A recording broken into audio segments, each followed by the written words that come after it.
Assalamualaikum Madam, saya Nur Hidayah binti Abdul Razak, nombor matrik 251901. Kes yang menjadi pilihan kami untuk dianalisis merupakan kes rayuan di Mahkamah Tinggi Malaya Johor Baru bertarikh 27 Oktober 2014 iaitu kes Undang-Undang Cyber.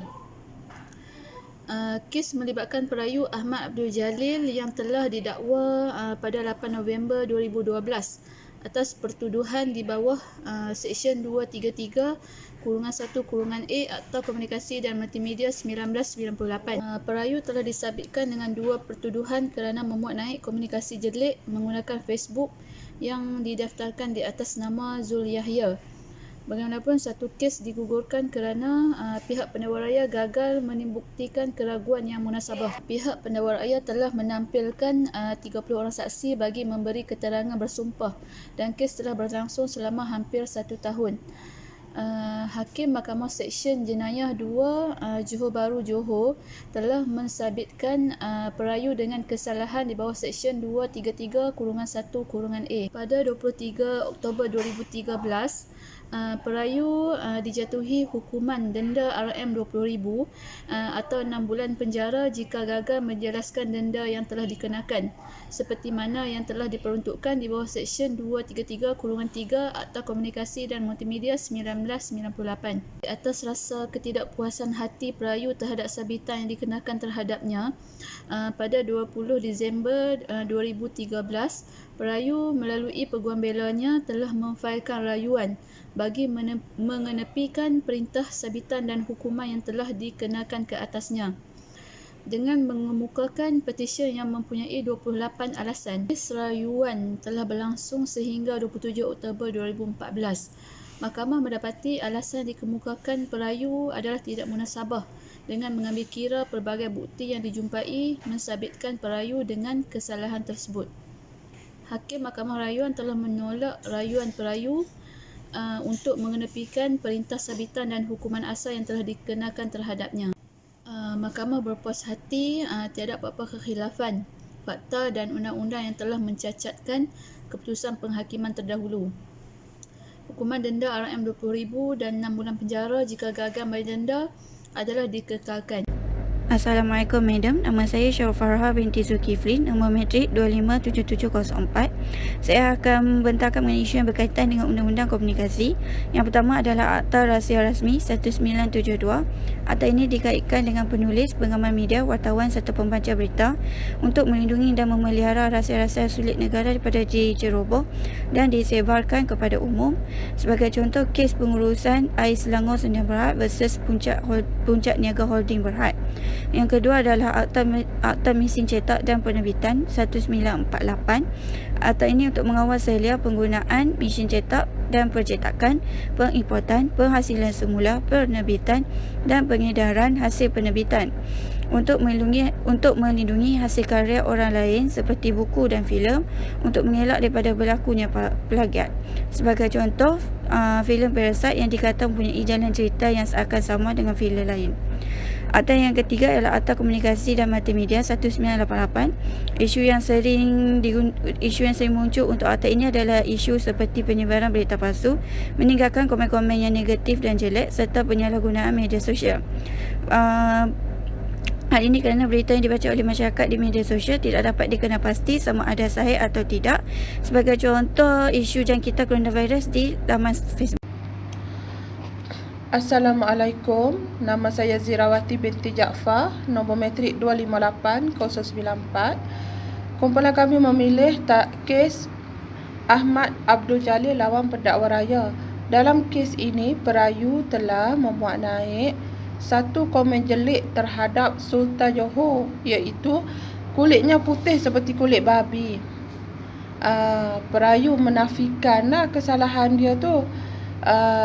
Tapi apabila siasatan dibuat, terdapat bukti-bukti di mana perayu menggunakan internet di pejabatnya, iaitu RD Resources. Dia guna laman Facebook yang bernama Zul Yahya. Lepas tu dekat komputer tu pun ada internet history yang mengatakan pernah login kepada email Ibrahim Osman 106 dengan password aku Ibrahim. Lepas tu lagi satu, siasatan menunjukkan IP address yang digunakan adalah tally dengan siasatan polis. Lepas tu ada 151 gambar yang sepadan dalam akaun Facebook Zul Yahya tu dengan gambar yang ada dekat PC tu.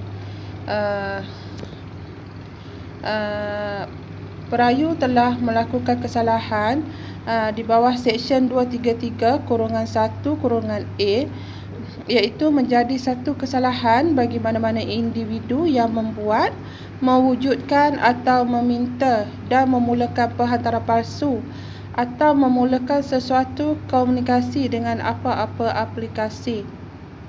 Okey. Dekat sini kita dapat tengoklah perayu dah buat hantaran palsu lah berkenaan komen jelek tersebut di laman media sosial iaitu Facebook.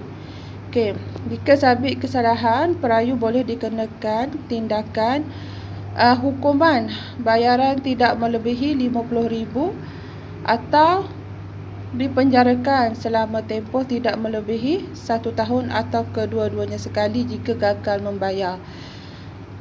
Okey, kes yang berkaitan adalah kes Muhammad Fahmi Riza bin Muhammad Zarin. Dalam kes ini, tertuduh telah membuat hantaran palsu mewakili Suruhanjaya Komunikasi dan Multimedia. Kononnya yang mereka hantar ni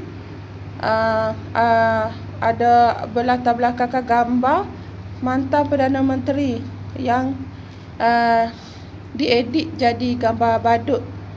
Lepas tu tertuduh dikenakan hukuman denda RM10,000 atau jika tidak bayar kena 1 bulan penjara. Itu untuk kes contoh yang serupa iaitu Muhammad Fahmi Riza. Okey, bagi kes Abdul Jalil ni, dia telah disabitkan kesalahan sebab dia gagal membuktikan yang dia tidak melakukan perkara itu, dan beliau didenda hukuman RM20,000 denda ataupun 6 bulan penjara sekiranya gagal membayar. Okey, sekian, terima kasih. Assalamualaikum, saya Siti Fadihah binti Mat Saleh, matrik nombor 257716. Saya akan membentangkan bahagian iaitu mengenai pandangan dan idea tentang bagaimana undang-undang komunikasi ini dapat menangani permasalahan dengan isu yang dianalisis oleh kumpulan kami, iaitu mengenai cyberbully ataupun bully yang di dalam social media seperti Facebook, Instagram dan sebagainya. Okey, pertama sekali iaitu undang-undang komunikasi ini dapat mengawal kegiatan yang dilakukan oleh pemegang lesen, iaitu penyedia kemudahan rangkaian, penyedia perkhidmatan rangkaian, penyedia perkhidmatan aplikasi dan penyedia perkhidmatan aplikasi konten.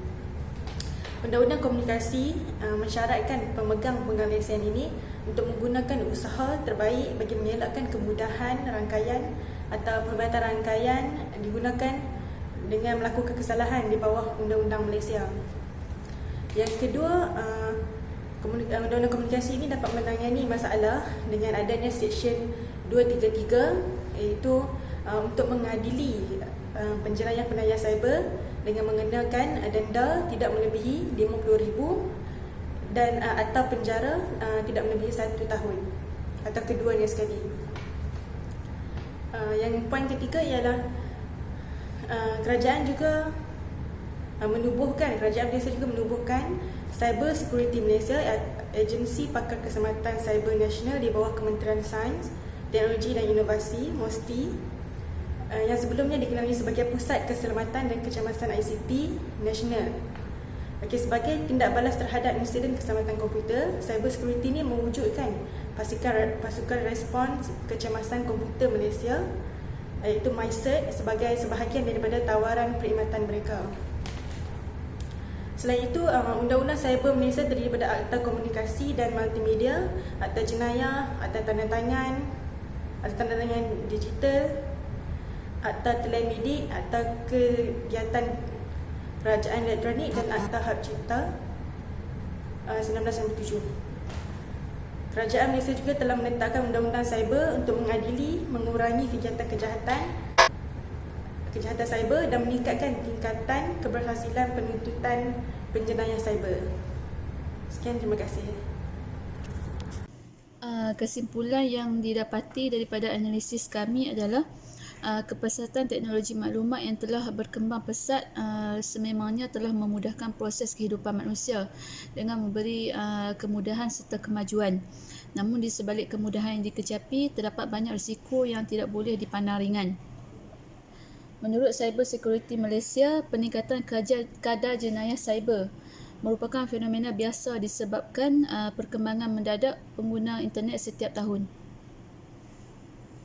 Seiring dengan pembangunan dunia teknologi yang kian pesat, kerajaan perlu menambah baik akta yang sedia ada. Revolusi Presiden 4.0 yang diperkenalkan pada tahun 2016 dipercayai mempunyai banyak kelebihan buat kehidupan seluruh manusia apabila teknologi dipertingkatkan untuk meminimalkan fungsi otak manusia, iaitu dengan mencipta robot yang dijadikan sebagai kawan kepada kehidupan manusia. Walaupun terdapat banyak kebaikan di sebalik revolusi perindustrian 4.0 ini, namun di sebalik kelebihan revolusi ini, kesan serta kemungkinan yang bakal dihadapi oleh semua manusia adalah sangat mencabar, iaitu membahayakan kehidupan kita dengan keterbukaan teknologi ini. Diharap kerajaan dapat melakukan usaha penambahbaikan bagi menangani ancaman dan serangan cyber yang lebih mencabar di masa hadapan.